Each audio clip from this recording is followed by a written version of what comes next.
কেউ আপনাকে স্পর্শ করতে সক্ষম হবে না, শুধু এই 5টি সিগমা নিয়ম অনুসরণ করুন। যখন আপনি কারো সাথে কথা বলছেন তখন ধীরে ধীরে কথা বলুন এবং সরাসরি পয়েন্টে যান। আপনার আত্মবিশ্বাস দেখে মানুষ চমকে উঠবে। সর্বদা আপনার কাঁধকে শক্ত রেখে দৃঢ়ভাবে হাঁটবেন, এটি করলে দেখা যায় যে আপনি কাউকে ভয় পাচ্ছেন না। যদি কারো সাথে কথা হয় তাহলে সাথে সাথে উত্তর না দিয়ে কিছুক্ষণ অপেক্ষা করে তারপর কথা বলুন। তাহলে সামনের মানুষটি আপনার উদ্দেশ্য বুঝতে পারবে না। যখন আপনি সাফল্য অর্জন করবেন তখন তার উপায় প্রকাশ করবেন না, শুধু ফলাফল দেখান। কারণ আপনার শত্রুরা আপনার কৌশল জানলেই তা ব্যবহার করে আপনাকে ঠেকানোর চেষ্টা করবে। এমন কিছু করুন যাতে আপনার শত্রুরা শুধুমাত্র আপনার সফলতাই দেখতে পায় আর তারা বুঝতে না পারে যে কিভাবে আপনি এই সাফল্য অর্জন করলেন। মাত্র 7 দিনের মধ্যে আপনি একজন রহস্যময় ব্যক্তি হয়ে উঠবেন। 7 উপায়। আওয়াজ করে না হেসে মুখ বন্ধ করে হাসুন। আপনার পরিকল্পনার কথা কাউকে না বলে লোকেদেরকে ফলাফল দেখান। পাবলিক প্লেসে অযথা সময় নষ্ট না করে একটি বই পড়ুন। নিজেকে সহজলভ্য বানাবেন না। না বলতে শিখুন। নিজের সম্পর্কে বেশি কথা বলবেন না।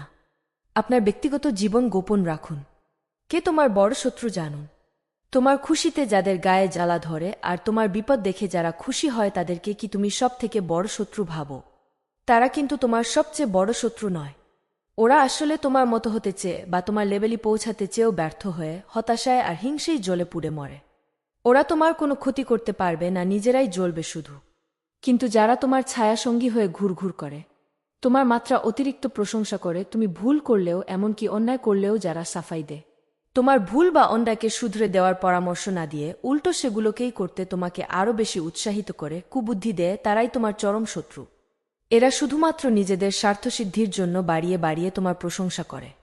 স্বার্থসিদ্ধি হয়ে গেলেই এরা তোমাকে বিপদে ফেলে উল্টো সুর গাইতেও বিন্দুমাত্র দ্বিধাবোধ করবে না। কিছু রাস্তায় তোমাকে একাই যেতে হবে। না থাকবে তোমার পরিবার, না থাকবে তোমার বন্ধু। শুধু থাকবে তুমি আর তোমার হিম্মত, তোমার সাহস এবং তোমার জিদ। কিছু মানুষকে কখনো ক্ষমা করা উচিত নয়, এমনকি যদি সম্পর্ক ভেঙে যায় বা কেউ ছেড়েও চলে যায়। আজকাল মানুষ এত নিচে নেমে গেছে যে তারা শুধুমাত্র নিজেদের স্বার্থ দেখতে জানে। আপনি যতটা আন্তরিকভাবে সম্পর্ক পালন করবেন, মানুষ ততটাই আপনার মনকে আঘাত দেবে। খারাপ মানুষের চেয়ে বেশি শাস্তি সৎ মানুষদেরই পেতে হয়। আপনার জীবনে কোনো ভুল মানুষের আসার জন্য আফসোস করবেন না, কারণ ভুল মানুষ আপনাকে কোনো না কোনো সঠিক শিক্ষা দিয়েই যায়। সবার প্রতি সমান ব্যবহার করুন, কিন্তু সম্মান কেবলমাত্র তাকে দিন যে আপনাকে সম্মান করে। অনেক সময় আমরা কোনো জিনিসের গুরুত্ব বুঝতে পারি না যতক্ষণ না তা আমাদের জীবন থেকে চলে যায়। দুঃখ হচ্ছে মন থেকে তৈরি হওয়া একটা অনুভূতি। আপনি যত বেশি চিন্তা করবেন, দুঃখ তত বেশি বাড়বে। যখন টাকা আসে তখন সম্মানও আসে, কিন্তু মনে রাখবেন সেই সম্মান টাকার জন্য, আপনার জন্য নয়। প্রতারক নারী যে কোনো জায়গায় নিজেকে নায়িকা মনে করে, কিন্তু বাস্তবে সে একটি ঢোলের মতো যা সবাই বাজাচ্ছে। মানুষের কাছে যখন প্রচুর টাকা আসে তখন সে নিজেকে খোদা মনে করতে থাকে। যে ব্যক্তি আপনার অনুভূতি জেনে আপনাকে কষ্ট দেয় সে কখনো আপনার আপনজন হতে পারে না।